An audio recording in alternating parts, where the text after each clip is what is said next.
Good afternoon, family. It's me, Coach 67 Sports TV. Shout out to the awesome and amazing LDBC, Lions Den Broadcasting Community. Shout out to the General, 7A Sports TV. Shout out to Anthony O'Neill in the Impact Creative Society.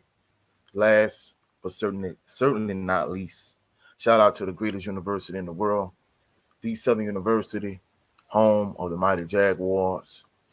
As you can see, there is no Bayou Sports Talk today. King Ray is getting some much needed rest. Also, Kay had a minor procedure earlier this week, so she's still a little bit under the weather. She will make a speedy recovery. However, I need to trek forward, so I'm solo today. So we're going to talk about my favorite topic, which is Southern University football. Now, before I actually get into the Southern University portion of the show, since we did not give Bayou Sports Talk briefly and quickly, the same way I would do on Bayou Sports Talk. Of course, for all my boxing fans, all the members of the LDBC like myself, Frank Martin and Tank Davis is going to fight today. I hope Frank Martin stops Tank Davis. However, I think Tank Davis is going to be victorious. Hopefully I'm wrong because I want Frank Martin to really win this fight. And the reason why I'm so down on Tank Davis lately is because he reminds me so much of Floyd Mayweather Jr. in terms of he's an extremely talented boxer in the ring. However, outside of the ring, it just seems like he's just not a decent human being. He reminds me of one of the bad students in my class that really just can't follow directions and just can't get things straight. So that's that in terms of the NBA Finals. The Dallas Mavericks won Game 4. They avoided the sweep. However, in my opinion, I think the Celtics is going to win Game 5 and win the NBA championship. So let's move on to Southern University, the two main issues and topics for today's show. First and foremost, I'm going to talk about my recent video where 2024 football schedule. And in addition to that, I'm going to talk about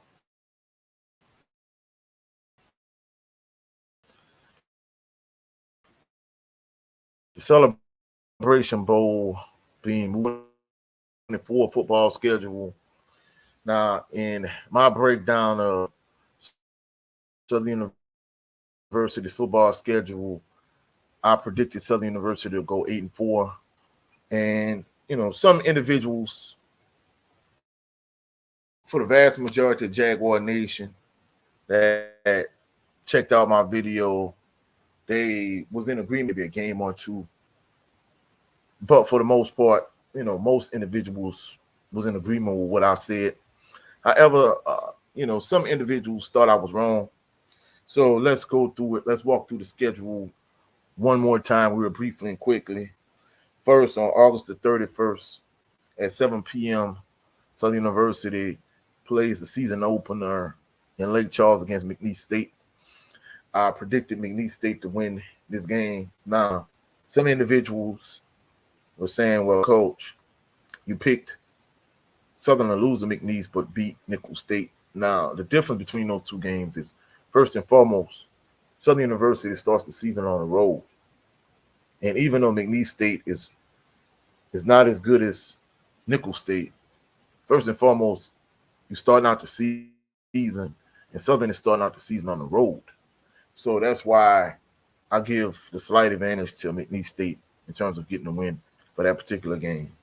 Later on in the season, Southern plays Nicholls State at home. By that point in the season, Southern University should have some momentum, even though Nicholls State on paper is a better team. Playing at home or on the road, it makes a difference in terms of how well you play as a team. I mean, unless you just have a phenomenal team and it doesn't matter where you play, playing at home and playing on the road, it makes a difference. Next, Southern University, they open their home portion of the season. They open up at A.W. Mumford Stadium on September the 7th. 6 p.m. kickoff against Savannah State. I predict Southern University is going to beat Savannah State to get their first win of the season, to go 1-1. Then Southern University goes on the road to play against Jackson State in a Boombox Classic. This is going to be September the 14th. It's 1 p.m. kickoff. I'm strongly considering going to that game, but in the mid-90s, my parents brought Kay and I to Southern University versus Jackson State. You know, Southern was on the road in the Boombox Classic. Of course, at the time, Eric Randall was the starting quarterback. Like he had, I think, his worst game of that season. That was the only game Southern University lost that year. And Jackson State won. Eric Randall played so poorly in that particular game that Coach Pete Richardson pulled him and put Sam George in the game. So being at home and being on the road, it makes a difference. And in addition to that, for this particular game, the reason why I'm not big on going to that particular game is the game that I just talked about that we went see Southern play against Jackson State. I'm not a claustrophobic individual. However, Jackson Memorial Stadium was so packed. And of course, they say, attendance was like, I think the stadium holds 60,000. They say the attendance was 48,000. Now, I'm telling you, it was a complete lie. Because literally every seat was occupied. And then in addition to that, you had people sitting all in the aisle. If I had to guesstimate for that particular game, I'd probably say that game was over capacity, maybe about 6,000 people easily. Because not only was all the seats filled, but people were literally sitting all in the aisle. So that's the reason why after going to that particular game, Senior was like, hey, I don't think we're coming back to Jackson to see Southern play Jackson State because it's just so crowded. And I mean, at the time, Southern and Jackson State led all the 1AA, not just HBCUs, but all the 1AA in attendance that year. So those were the two teams that had the biggest following at the time. So, after that particular game, Senior was like, we're not coming back to see Southern play against Jackson State. And, of course, since then I've had, multiple family members because, of course, we are a Jaguar family, not just myself. I graduated from Southern. Kay graduated from Southern. King Ray. We have multiple family members that graduated from Southern. Then after that particular game, Southern goes on the road to play against Prairie View. And I predicted Southern would drop that game also. But I think after that point, I think Southern really is going to find a rhythm. Now, this was the controversy game. I picked Southern to beat Nicholls State. And, many individuals were like, well, Coach, Nicholls State is going to be the best team Southern plays all season. And I understand that. However, Southern is at home for one. And second of all, it's an extremely winnable game. So I predict Southern to beat Nicholls State. And like I said in my video, if Senior was still alive, of course, he would be 100% against this particular game because he went to Nicholls State instead of Southern University. Of course, it wasn't by choice. Where we're from, Nicholls State is like 35 minutes south of where we're from, whereas Southern University is, going in the opposite direction. It's about 60 minutes to 55 minutes away. So it was a lot more convenient for my grandmother to send Senior to Nicholls State as opposed to him coming to Southern University, even though he spent a lot of time at Southern University.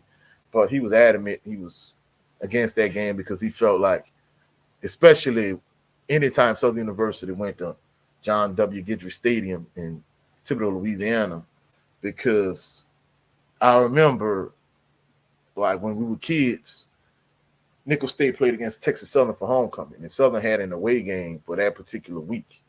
So Senior brought us to see Texas Southern and Nicholls State, and for the four of us, for him, Mom, Kay, and I, We all sat on a 50-yard line, like the best seats in the house. Each ticket was like $5 a piece. And, the stadium was almost empty. And it was like, it was almost, John Gidget Stadium was almost empty. Nicholls State, of course, they beat Texas Southern. And a few weeks later, Southern came to town. And, of course, the stadium was packed. And general admission for those seats against Southern, like basically, it was the same price as all four of us for their homecoming against Texas Southern. So the point was like, hey, he felt like Nicholls State really didn't bring anything to the table, especially when they come to A.W. Mumford Stadium. I see a handful of the few times since then, since Nicholls State has come to Southern. Basically, I see a few people that I know that goes to all the Nicholls State games that's from our area. Of course, we saw them. And then you might have, like a handful of white people that, go to all Nicholls State games, but except for maybe those 10 people, because I sit on the east side, which is a west side. Really, outside of those individuals, nobody really, they don't really bring a crowd with them. So he felt like it's really not beneficial to Southern to play Nicholls State. And of course, at one point, one of my teammates, Brad Hill, he went to Grambling, and Southern wasn't playing Nicholls at the point. So they tried to replicate that by playing Grambling, but it didn't have the same rivalry as Nicholls State versus Southern or Southern versus Nicholls State. So they tried to replicate it, but it wasn't the same. But even with that being said, I still believe that Southern is going to get the win. Then the next week, which is October the 12th, kickoff time is to be determined. Southern goes on the road to play against Texas Southern. I think Southern is going to beat Texas Southern. And, of course, last year Southern beat Texas Southern in overtime in dramatic fashion. And I'll actually out to Texas Southern should have won that game. And then, of course, the 2 years prior to that, being led by Andrew Body, Texas Southern beat Southern, and Southern came on the road in those two games, those back-to-back years. But Southern needs to kind of get back to what they were doing in years past when Dawson Owens was the head coach, and they were just kind of owning Texas Southern. The last 2 years, Texas Southern is giving Southern University a real fight, and they beat Texas Southern beat Southern back-to-back years and nearly won again last year. And Texas Southern is a lot tougher than many people think. Texas Southern really should have won. They should have beat Southern last year. They should have beat FAMU. So a lot of those games, they just didn't have they were a younger team. They didn't have the season they needed to get over the hump during those adverse times. And then the next week, Southern is going to be at home against Alcorn State. I predicted Southern to win that game. Then Southern goes on the road against FAMU, and I think FAMU is going to be victorious. Then Southern goes on the road to play against Alabama A&M November the 2nd. I predict Southern is going to win that game. November the 9th, Southern is going to be at home against Bethune. And, of course, just like FAMU, Bethune has a lot of NIL money.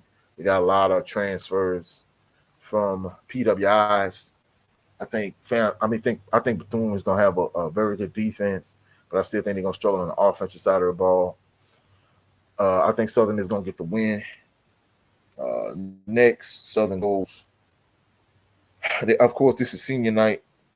They play against Pine Bluff at A.W. Mumford Stadium, Pete Richardson Field. Well, more like senior afternoon because it's 2 o'clock kickoff. I think Southern is going to be victorious. And then, of course, on November 30th, Thanksgiving weekend, the granddaddy of them all, the Bayou Classic, I think Southern is going to beat Grambling. So, that's my take on Southern University's 2024 football schedule. Now, in the upcoming weeks, I'm going to talk about, who I think is going to win a SWAC in terms of the SWAC East and the SWAC West, and which two teams are going to play in the SWAC championship game. So I'm going to talk about that in the days and weeks to come. More like the days to come. But the next major thing on the docket in terms of Southern University, not just Southern University, but just the SWAC as a whole. We know that the Celebration Bowl has been moved up a week, and whichever team wins the SWAC, they're not gonna have the week off like they have had in years prior. They're just gonna have to transition from the SWAC championship game right into the Celebration Bowl, and I think that gives the MEAC a huge competitive advantage because the MEAC does not have a SWAC championship game. I mean, they don't have a championship game like the SWAC. The SWAC has a SWAC championship game. The MEAC does not have a MEAC championship game, and as a result, I think that's going to give the MEAC a huge competitive advantage going into the Celebration Bowl. Now, I know a lot of individuals they pointed this out. Shout out to the Jaguar Journal. I try to check out as many HBCU and Southern University content creators as I could. Check out the Jaguar Journal. Check out C. Wells on SWAC Talk. He does an excellent job in terms of, coverage across the SWAC, not just Southern University. Even though he's a Southern University guy like myself. SWAC Talk. Of course, I also like SWAC and the Fool, and also Carlos Brown. Now, the difference between Carlos Brown and these other content creators, Carlos Brown, his primary platform is on Facebook, but he does a good job, breaking down the things he breaks down in terms of Southern University and just HBCU realm in general. So check out those other content creators. But in terms of the Celebration Bowl, I think it really, they talked about this on the Jaguar Journal this morning. I know many individuals saying, hey, Southern University and Grambling, they should move up the Bayou Classic a week, to accommodate this particular situation in terms of the Celebration Bowl. Or just, in years past, Southern and Grambling always forewent the 1AA playoffs, playing the Bayou Classic. And for those individuals that suggested that, that's never going to happen because in terms of the revenue it brings to the city of New Orleans and the state of Louisiana and how both teams benefit greatly from it, national media attention, exposure, so on and so forth. People don't realize this. You have to pay to play in the 1AA playoffs as opposed to the huge payday Southern and Grambling get from the Bayou Classic. There's no way Southern University and Grambling State University is going to forego or move up the Bayou Classic a week to accommodate anything. If they didn't do it to play in the 1AA playoffs, they're definitely not going to move it, for the Celebration Bowl or any other event. In fact, they broke this down this morning on the Jaguar Journal, and basically they were talking about how when Jackson State hosted the SWAC championship game, it was more of a money grab, and they were able to benefit from it more financially than actually playing in the Celebration Bowl.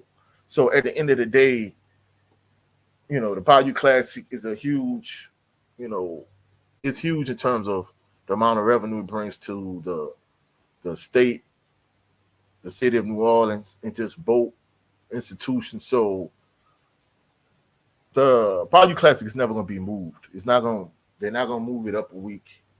If they didn't do it, so Southern and Grambling could play in the 1AA playoffs, they're definitely not going to do it for the Celebration Bowl. So I think that particular suggestion is, it's not going to happen at the end of the day.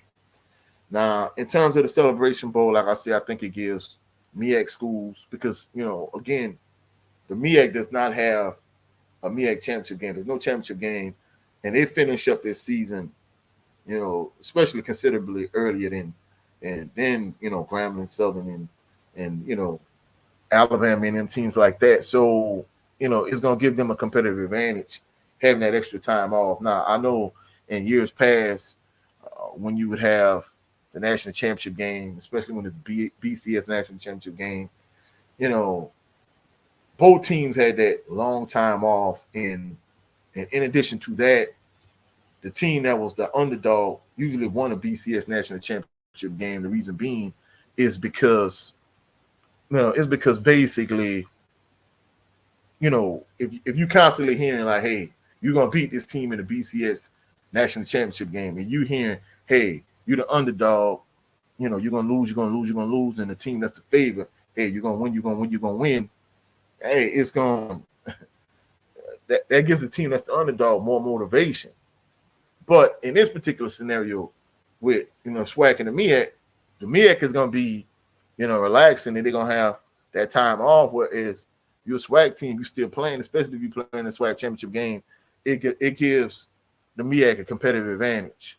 And shout out to Reuben Hogan.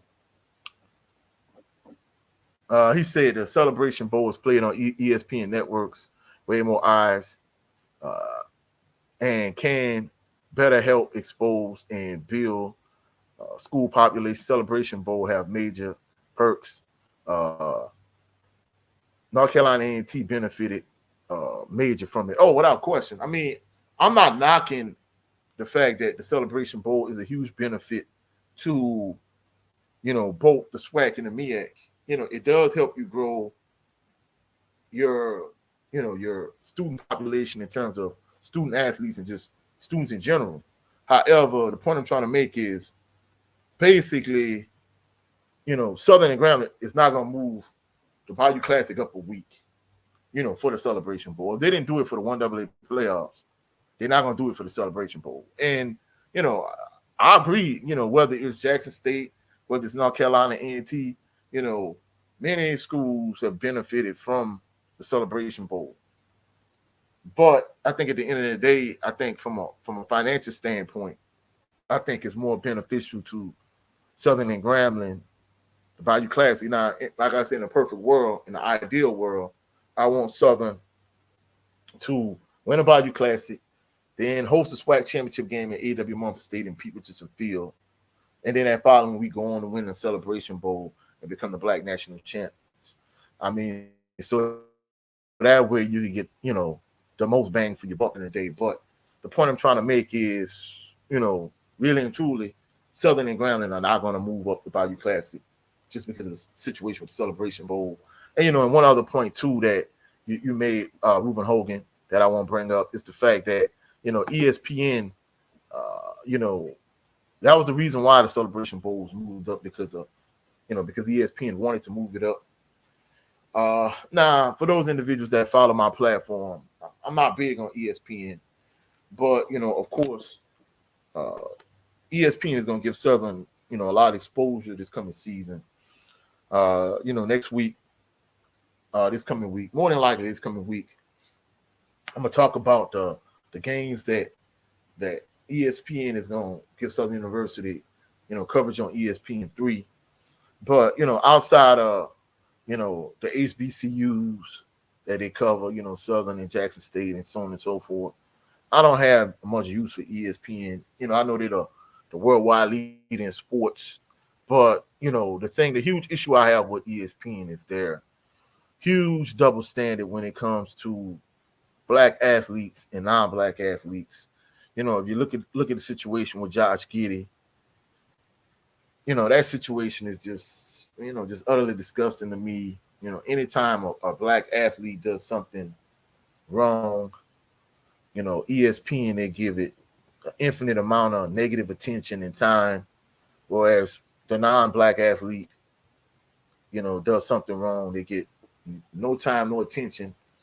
They just kind of want it to go away and just try to sweep it under the rug, whereas the Black athlete does something, they highlight it, they magnify it, and, they shed that negative light on it. And, I'm just kind of disgusted with ESPN. If you look at, whether it's Dana White, whether it's Josh Giddey, whether it's Jim Dolan, whether it's Vince McMahon Jr., anybody in the sports realm that's white or that's non-Black and they do something wrong, they give it no attention, no time.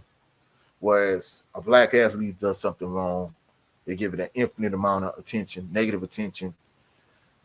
And basically they try to, throw Black athletes under the bus. And, whatever it is that's negative in this country, major media, mainstream media, they try to put a Black face on it. They try to attach someone Black to it. And, that's my issue with ESPN. You had multiple situations, whether it was with Chad Wheeler, Again, Josh Giddey, Vince McMahon, Jim Dolan. You have had an infinite amount of white athletes that have done things wrong, and it got no coverage from ESPN, no media attention from major platforms. Yet a black athlete does something wrong, and is all over the airwaves. So much so that Dez Bryant and Kwame Brown, especially Kwame Brown, he highlighted it and he talked about how, he gave like the playbook step by step what ESPN was going to do in terms of, hey, this is how they're going to address this particular situation. First and foremost, they're going to ignore it. They're going to act like it never even happened. And then when other black athletes, try to highlight it and give it attention, salute to my brother, Big Joe Townsend, salute to you, bro. And then he talked about how, once they give it no attention, the next thing they're going to do is basically they're going to say, hey, we need to give it time and due diligence, let the legal process play out and see what's going to happen and so on and so forth with one of their pundits. And of course, they did the same thing with Stephen A. Smith. And, he basically broke down the playbook of ESPN step by step, how they address these type of situations. And the crazy thing about it is, essentially, they was addressing the situation on First Take. And Stephen A. Smith, he was talking about how, we need to give the situation with Josh Giddey time to play out and so on and so forth. And literally during that broadcast, there was a report of Von Miller having a domestic incident with his pregnant girlfriend at the time. And they literally, in the same broadcast, they talked about how, hey, we need to get the situation with Josh Giddey time to play out, so on and so forth. Then they turn around and literally the same broadcast talk about it. And they convicted Von Miller in a court of public opinion. They didn't give him the same due process, the same diligence, the same time to let everything play out. And it's just disgusting. That highlighted the double standard with ESPN. And they always use black people. Of course, Stephen A. Smith. I used to be a huge Stephen A. Smith fan at one point. It's to the point. I'm at the point now where I have no use for Stephen A. Smith. In my opinion, he's, Uncle Tom. He's a buck dancer. I really don't have no use for him. And I hate to say it, I'm kind of starting to feel the exact same way about Shannon Sharpe. He did a lot of things on Undisputed that I really didn't like. Breaking out the Hennessy and the Black and Mild and that type of thing, even though he doesn't drink nor smoke. But, it's getting to a point now where he kind of starting to fall into that same Stephen A. Smith category. And, from my perspective, as a black man in America, white supremacy has conditioned us so much to, strongly hate or dislike each other, give other races and groups of people grace, but not have any grace for one another and throw each other under the bus. And, that's part of the reason why I just kind of, even though I'm a member of the LDBC, Lions Den Broadcasting Community, when it comes to boxing, that's part of the reason why on this particular platform and on my channel, I pivoted, moved away from boxing and kind of moved more towards, Southern University sports and just HBCU sports in general. The reason being is because, the sport of boxing, the same way I just pointed out the double standard with ESPN, the sport of boxing is the exact same way. Sergey Kovalev, Sergey the Crusher Kovalev, he had a domestic incident. And, he got no media attention, no negative coverage whatsoever. However, someone like who I talked about earlier, Gervonta Tank Davis, his domestic incident is all over the place. So, it highlights the double standard in this country. Even black YouTubers, someone like Devin Haney, Deontay Wilder, two of my favorite fighters. Well, probably my two favorite fighters at this point. They get knocked out or they lose. Hey, black YouTubers, it's over for these fighters. They should give it up. They should hang it up. They retire. infinite amount of memes, so on and so forth. Whereas, you know, Ryan Garcia cheated Devin Haney, and they come into Ryan Garcia's defense. Tyson Fury, as we speak, he's melting down after losing his undisputed bout with Alexander Usyk. But no black YouTubers are saying, "Hey, it's over for Tyson Fury. He needs to retire. He should not worry about his rematch with Alexander Usyk."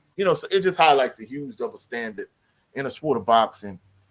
And when it comes to ESPN using these black pundits like Malika Andrews and Kimberly A. Martin and Stephen A. Smith and Shannon Sharp, even the Caitlin Clark situation is just disgusting to me.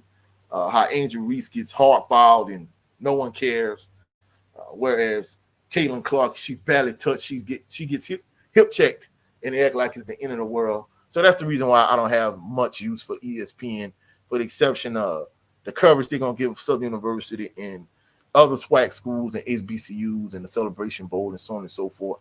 I have no real use for ESPN. And like I said, this upcoming week, I'm really going to highlight the coverage ESPN going to give to Southern University on its ESPN3 platform in terms of the games they're going to cover Southern University, so on and so forth. I'm going to also talk about, a few different other topics that I'm bringing up in terms of, Southern University football and, just this upcoming 2024 season. I'm hopeful that Southern University is going to have a successful season. In a perfect world, like I said, they win the SWAC. They win the SWAC West. They host they win the SWAC West. They win the Bayou Classic. They host the SWAC Championship game. They win the SWAC Championship game. Then they go on to win the Celebration Bowl. So in a perfect world, that's what's going to happen. And also, salute, shout out to Willie Bolden. You say I'm okay. I don't understand that. Brother Joe Townsend, I see nobody crying to Angel Reese not making the USA team, and that's another thing. Big Joe, they talked about how Caitlin Clark didn't make the U.S. team, but nobody is coming to Angel Reese defense in that regard. And they're trying to make everything about Caitlin Clark. And truthfully speaking, when it comes to Caitlin Clark, in my opinion, I think Angel Reese is doing better than her. But the fact that Caitlin Clark is white, they're trying to make everything about her in that regard. And truthfully speaking, from a marketing standpoint, if they were smart, they would try to use the same blueprint the NBA used with Bird and Magic. They would try to recreate that same thing with Angel Reese and Caitlin Clark, as opposed to, creating a rivalry between Caitlin Clark and Angel Reese. They're just trying to make it all about Caitlin Clark and just trying to toss Angel Reese to the side. Now, truthfully speaking, the U.S. women's team, they're far more dominant than the U.S. men's team at this point. And I think it would have been from a marketing and promotion standpoint in terms of promoting the league, what I would have done, me personally, is put Angel Reese, Caitlin Clark, and Juju from USC. I'd have used those three players because the same way there was a lot of buzz and attention around Angel Reese and Caitlin Clark at LSU and Iowa.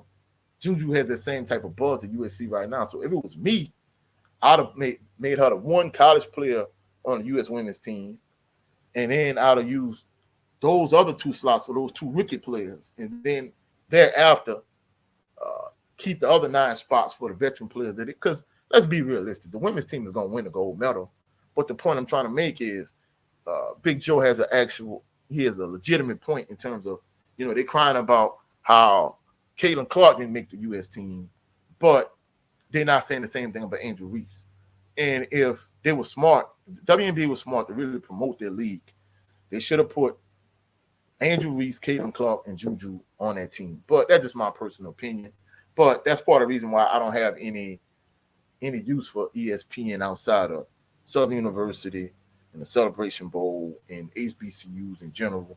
But like I said, this upcoming week, uh, I broke down in this particular edition of Southern University Football Show. I broke down, uh, what the same thing I broke down in terms of my video, my recent Southern University video, where I talked about Southern University's entire football schedule. And in addition to that, I also talked about how ESPN has moved up the Celebration Bowl a week. But I appreciate everybody that came through, that's showing love. I appreciate everybody that's gonna watch this particular live stream on playback. I appreciate y'all to the highest. I appreciate y'all to the fullest. Once more, again, shout out to everybody that came through: Ruben Hogan, Big Joe Townsend, Willie Bolden. Major shout out to the General, 7 8 Sports TV, the entire LDBC. Shout out to Anthony O'Neill, the Impact Creative Society, and last but certainly not least, shout out to Jaguar Nation, Southern University, the greatest university in the world. I'll catch y'all on the rebound. Y'all have a blessed and phenomenal afternoon, blessed and phenomenal evening. Happy Father's Day to all the fathers in the building, all the fathers that's gonna watch this. Uh, and despite what people may say, the father is needed, especially the black father, because as a coach and as an educator, I see the impact every day of, you know, people not having their father in their life. So don't let fathers be minimized this weekend. Happy Father's Day to all of y'all. Much love to y'all. Peace and blessings to everyone. I'll catch y'all on the rebound.